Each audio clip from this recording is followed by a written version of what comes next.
Hi, welcome to another exciting episode of the Andre the Beast Creighton Show.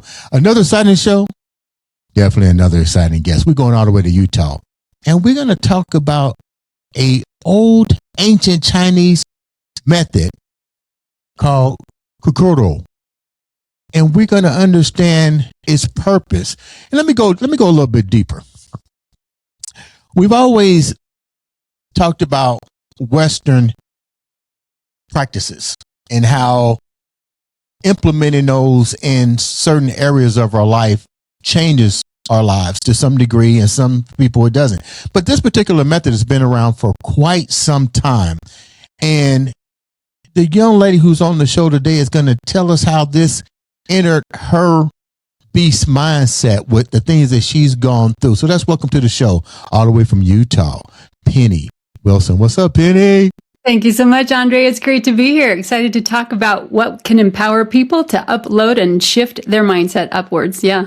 I like the way that sounds. You know, I looked at your bio, and there's a lot of, I won't say a lot of trauma, but there's a lot of things we're dealing with, letting people not put you in the form of a leadership, so to speak, or you having to bear the weight of a lot of things that you dealt with in your life growing up. Before we get started, tell the viewers a little bit about who you are before we go down this beautiful journey. Yeah, you bet. So my journey kind of did start in that place where I call it my momzilla stage. 20 years ago, I was completely emotionally reactive. I didn't have control of my own emotions. I didn't know what emotional regulation was, or even that calm was a goal. I didn't know that being calm helped my relationships to be strong. All of that was unaware to my existence. So beginning in that place where depression, I was the youngest in my family, I was the smallest at school, I had a victim mindset, and I didn't know that I felt powerless and I had those powerless beliefs. And that's one of the things that I really am proud of myself for, that I've been able to shift out of that victim mindset by the things that I learned. I felt called at that time to grow a garden of all things. And in that garden setting, I was able to learn the principles, the natural principles that helped me to shift my mindset. And one of the most amazing things that came to my mind that's been developing over the past 20 years is the image that I often talk about of the sun and the clouds. And I'll just frame it really quickly because I'm sure it's going to come up more as we talk. So there are two opposite things pulling on us internally at all times. One is representative metaphorically of the sun, what we desire, what we want to move toward, a desired outcome, a vision, something pulling us upward and forward. And the opposite of that is the clouds pulling us down, the heaviness of the emotional reactions we go through, all the things, and that can be representative of fear. So desire and fear being the two opposite things that are always pulling on us at the same time. And mental fitness with Kokoro, with the Kokoro repatterning method, is exactly the ability to focus your mind on what you desire and to let go of what you fear. Let me go back a little bit to take the listeners down a deeper path here, because the Kokoro method is ancient. Before you went down these things, you mentioned some key factors I think people need to focus on. You was always retroactive. You didn't realize that calm was obtainable. Yes. Give me some of the things that put you that now that you look back, that you was always in that victim mindset. And the reason I'm saying that is because a lot of us, I'm going to just call it like it is. A lot of us do not take an internal look at ourselves. I think we value so much outside presence, like you said, the cloud theory, to instead of going towards the right kind of light. I don't want people to get this confused and say, oh, I'm going to light. There's multiple lights. You got to find out which one you're going to. But to go back to your question, what were some of those things that you was really facing, that you were seeing as a child growing up into the mature woman that you are, that was handicapping you? Yeah, I love that question, because using that gift to look inside, that really is the beginning of the journey. Knowing yourself so that you can love yourself. I really did not like myself at all. In fact, I hated myself. And when I looked at myself, there were all the thoughts of criticism and judgment, and I'm not enough. All the thoughts of I'm worthless, or I feel small, or I'm inferior to other people. All of those were my natural default things. Any child from the age of 0 to 7 grows up constantly in a theta brain state. That's the state of the mind where it is continually programmed with whatever default programming we end up living with as an adult. So I saw the example of my dad, just for example, that my dad felt sorry for himself often. He would often look at the reasons why he wasn't loved. He was the middle child. He was this and that and this. And by the time he passed, he actually could not remember any of the good things about his life. He couldn't remember the people that had helped him. He couldn't remember any good memories, all the things we did camping when we were kids, all the good things, because he allowed his mind to constantly be pulled down to the clouds, the bad memories, why he wasn't enough. But that was the paradigm, the default thinking of where he lived. And that's what I grew up with as an example. So that's what I had the opportunity to pull myself out of. All the heavy things that we experience in life can be used for our benefit. I use that very thing to be able to pull myself upward and forward and use that as now that's my strength. I can intentionally look toward the good things, the desired outcome, what I do want to create, and help others to do that as well. I can tell you got a deep love for your father, and I'm pretty sure that it was heartbreaking for you to know that he died with that mindset. But let's go back to your mom. What was that like for you, and what was her mindset like? And the reason I'm telling people this is we often hear this word, several words that we heard since COVID: narcissistic personality, dysfunction, generational trauma. Yeah. But I think in 2026 I'm gonna rephrase that generational trauma and put it in a different mindset so people can understand. Because we have a tendency to take words and start to amplify them instead of looking at the big picture. Mm-hmm. Let's use your father. God rest his soul. Let's use your father before we get to your mom. Your father can only remember what he had to work with in his structure. Does that make any sense? Yep, absolutely. And I think when people see that, that's not a generational thing, because I believe with each generation, you should be able to elevate something to depress the one part that was missing. Does that make any sense? That's not generational. That's based on like you said, the program information that was given to them at that time is all they had to work with.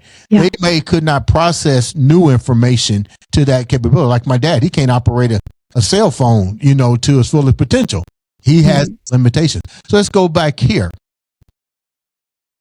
And the reason I say this is because this is all going to make sense with the Japanese teaching. So let's go here. We talked about your father. Let's go with your mom. What was she bringing to your table? Well, because my parents split when I was 3 months old, I was raised by a single mom. There was 6 kids born in 8 years. So we were all very close in age. And being the youngest, my siblings said that I was spoiled, which looking back, yes, I can now see that. She felt often that she needed to protect me. And because of that needing to be protected, my default mental belief went to I'm incapable. So having needed to be protected meant that I was weak. So my mom loved me. She worked hard. She did everything that she could. And one of the gifts I love that she gave is she taught me to work in the garden. She taught me to pull weeds. I was out there, I had to go pull weeds before I could go play with my friends. So that ethic of working was the biggest thing. There was the lack of ability to have time with me. So I didn't have that time to play with her. So often as a mother, I found myself struggling. How do I play with my kids? Working and cleaning, yes, I can do that, but playing with my kids was hard. So, my mom was amazing. She was not the narcissistic figure, but where that narcissistic pattern came in was when I was 12. She married a man that his name was Grenade, and he acted like a grenade. Yeah. Wait a minute, it was what? Grenade. Yeah, really. How can you not forget that? I know, you never will, right? Yeah. So that's where that pattern came in, and the narcissistic habits of me learning to shrink and people please and do whatever he wanted done so that I was afraid of the conflict, just stay silent, fly under the radar, don't be seen. All of those patterns were born in me at that time, from the time I was 12 to 16. There were a couple good things that came out of it. I learned how to clean very thoroughly, which is great. I know how to organize. He was the guy on Sleeping with the Enemy. Yeah. It has all of the cans facing forward in the cupboard. Like, he was that guy.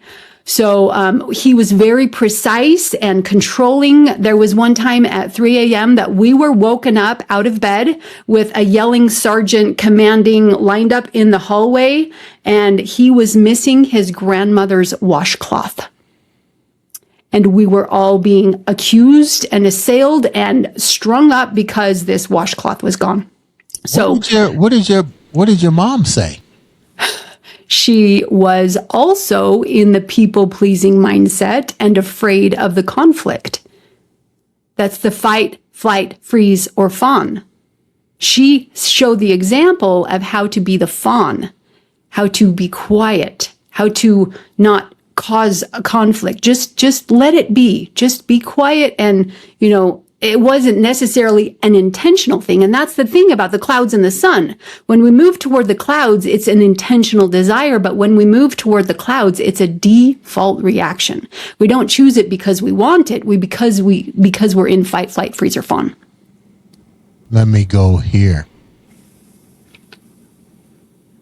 As you get older, we start to, let me go here. Thank you for the download.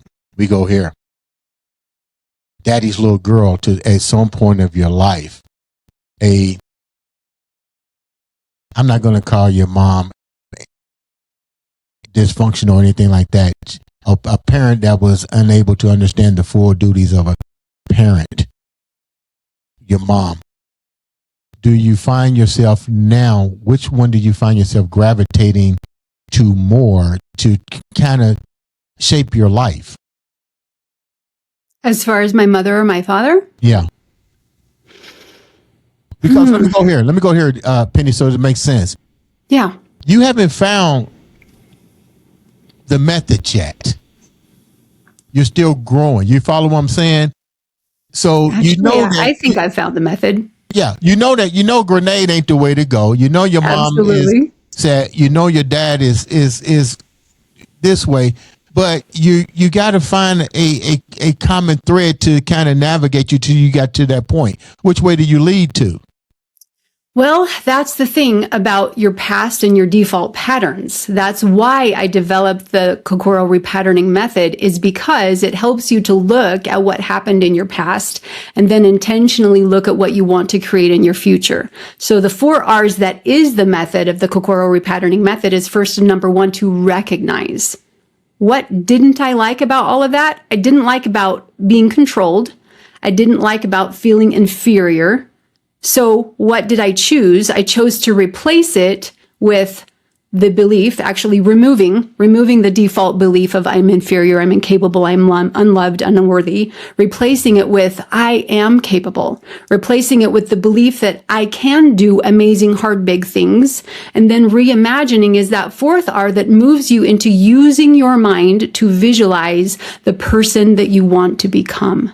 So that method takes you from my brain is totally focused on who I am not or why I'm incapable into truly seeing and empowering that embodied belief somatically in your body so that you can visualize and see it and feel it and become it.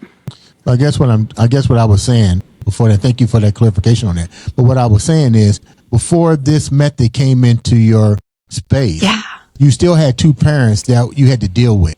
Mm-hmm. And that where you are now was not who you were then. So Absolutely. How did you determine which path let me go here. Which path were you following before you went there? Because you just said you knew how to clean. You learned how to clean through your mom. You learned how to do this through your mom. But with your own kids, you couldn't do this. So before that came into your space, which characteristics were you showing more of, your mom or your dad?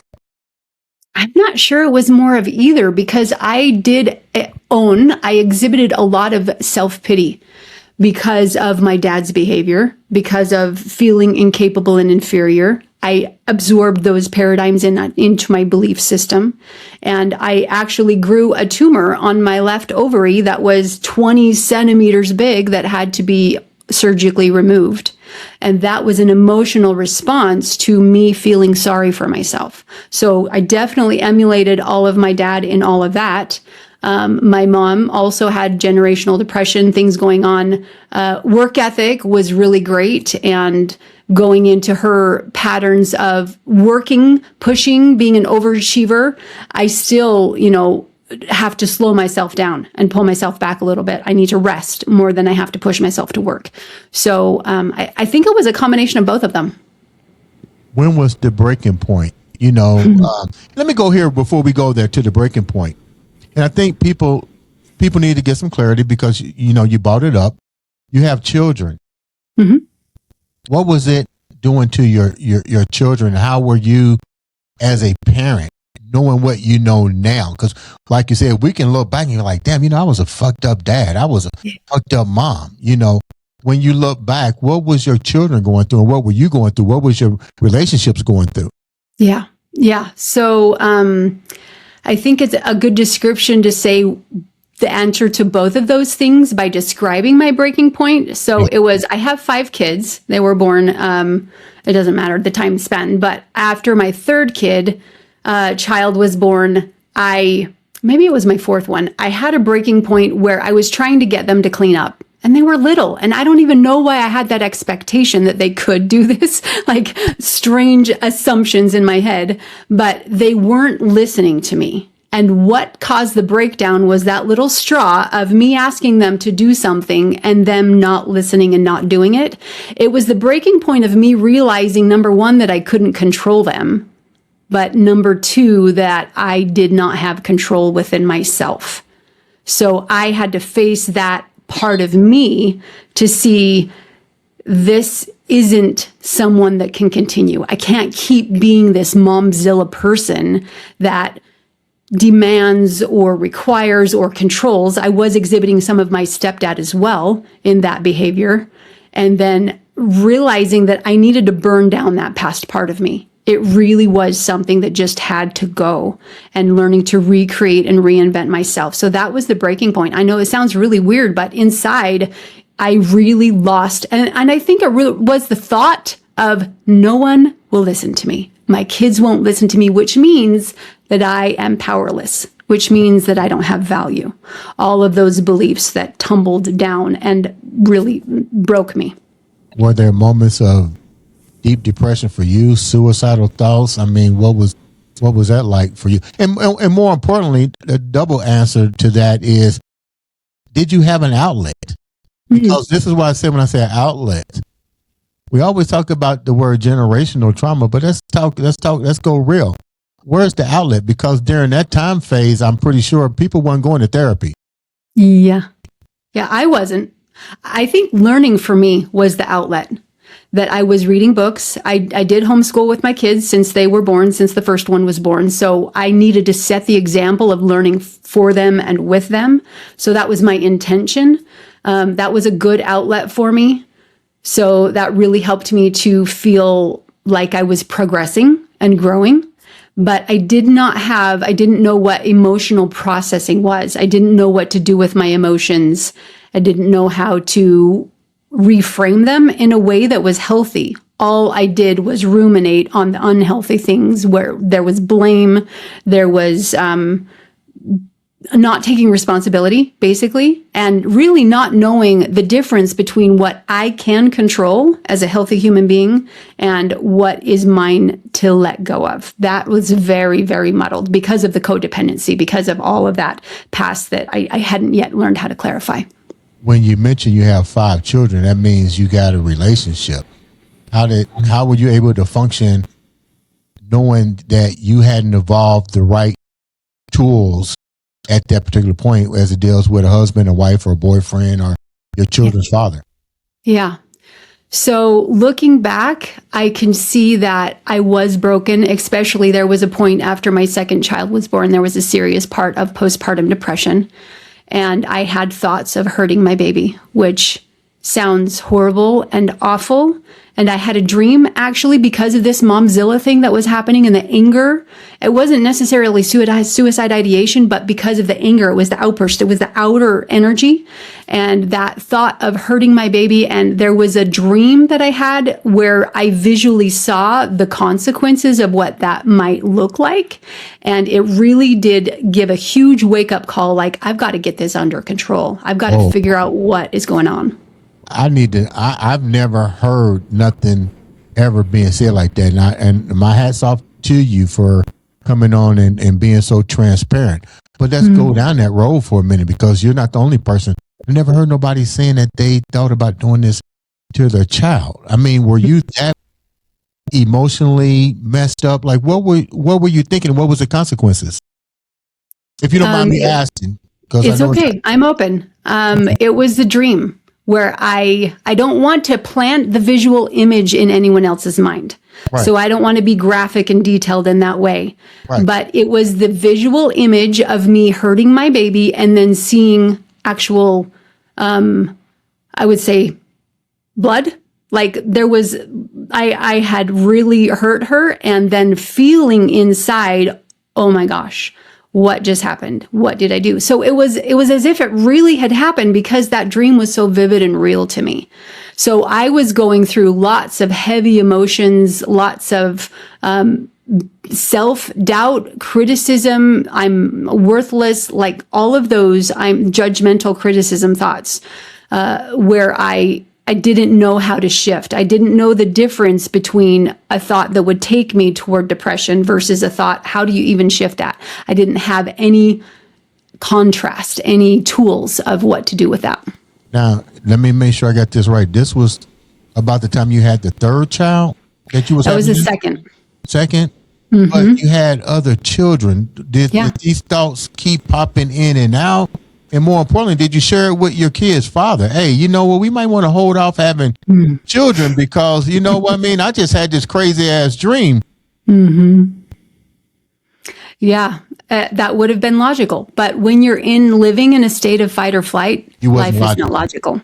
Life, I do remember that life felt like one constant emergency after another. Just for example, we went on a trip in a used new RV, new to us.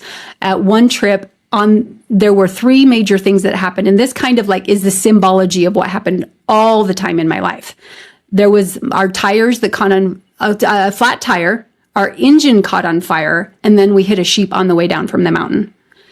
That was the kind of constant emergencies. I was living in adrenaline, constant fight or flight. There was always someone that was breaking, yelling, doors being broken. There was one, like the door broke in the storm because there was an emergency and my husband had walked through a sliding glass door. Like my brain was constantly in this state of fight or flight. So thinking rationally and logically, that is not part of how the brain can work when you're in a state of fight or flight.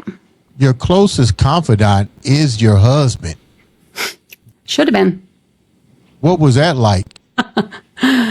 That was the narcissistic marriage that lasted for 17 years. I gave 17 away. years? Yeah. Wow. Okay. Yeah. So I gave away my power. I let him choose. I let him control me. Let's go deeper. When do you get your power back, and how does this Japanese art come into play for you? I got my power back when I chose to claim it. I decided that I was going to choose for myself. I felt like toward the end of the marriage, after 16-ish years, that I was staying in the marriage for my kids.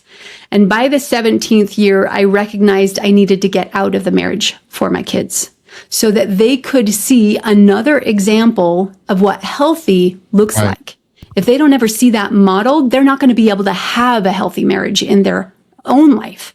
So I knew at that ending point that I needed to get out of that marriage to be that example. And now I'm living that life with my new husband.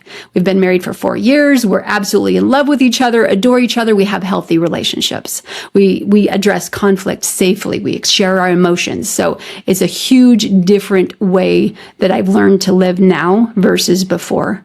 So did that answer your question?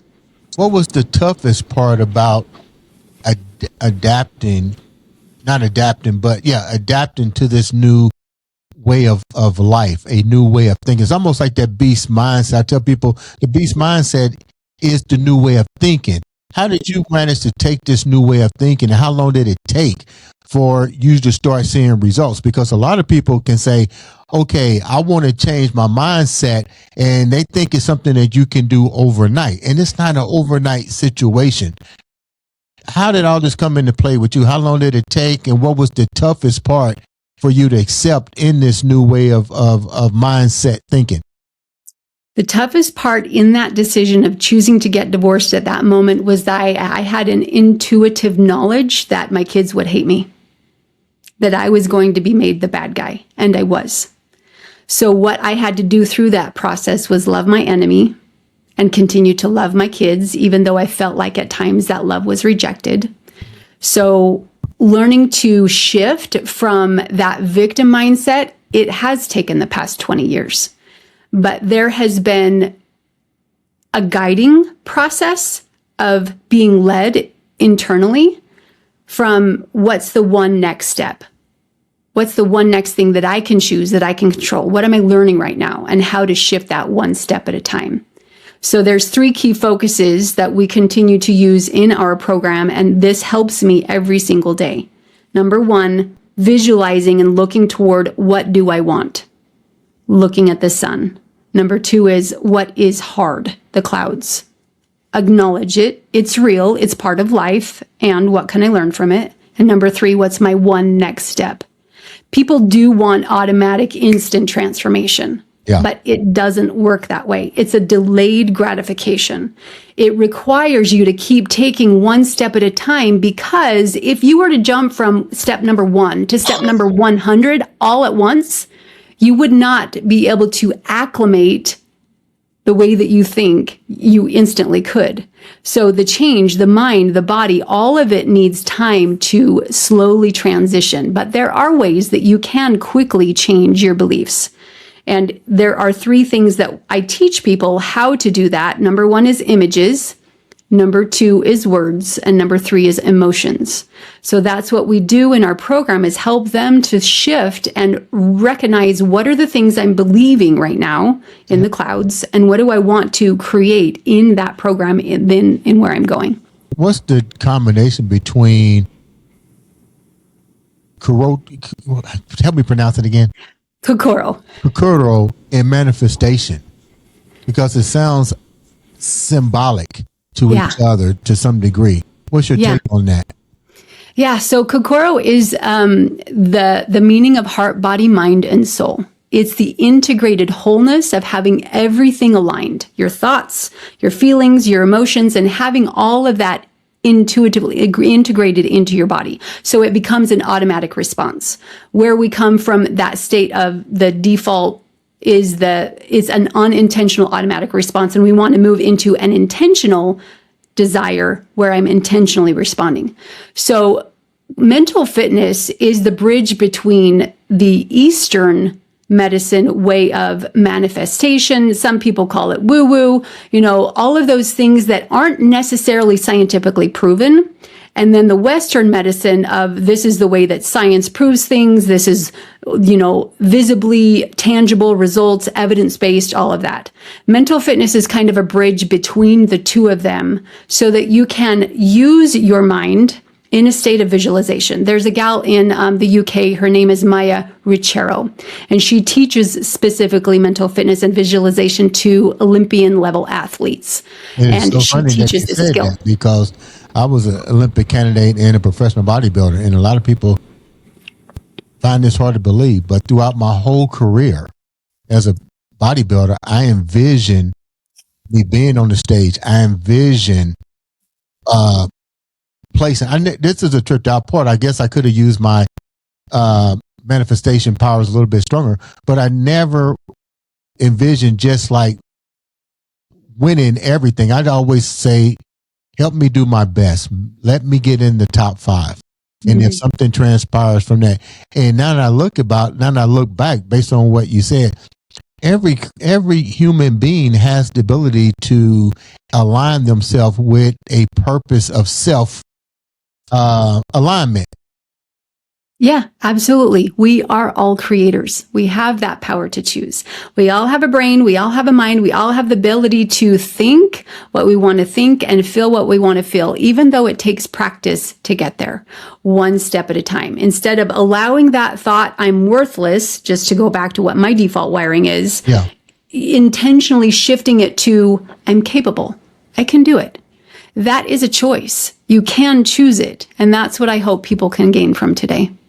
Let me go here, and we're going to, before we wrap up, when we talk about things like this, individuals get a lot of ridicule from the religious sector. You know, like if you do this, that's hogwash. You need to repent. You need to go to church. And what's your take on it? Because I'm pretty sure your method has been met with some of the same challenges as well. Actually, it's interesting that you asked that question, because the 4 R's is derived from the principles in the 12-step program. So if you look at it from a religious perspective, people that need to repent, quote unquote, they're focused on the clouds of doing something that's unhealthy. And they're being called to repent because they need to shift from the clouds to the sun. So the 4 R's actually is a healthy way to repent. The only problem with religion is that they focus so much on what you're doing wrong and the shame and the slap and the hammer. You're killing a fly with a hammer. Right? Yeah. That's not necessary. What that person that's been through a hard time needs is compassion. They need understanding. They need a gentle way to shift from the clouds to the sun. Let me go here. You got my mind open now. Nice. What has been some of the success stories? Give me a great success story outside of yourself from this teaching. And you still didn't tell me, how did the teaching come to you? It wasn't. This is Japanese. Well, so I am an intuitive learner.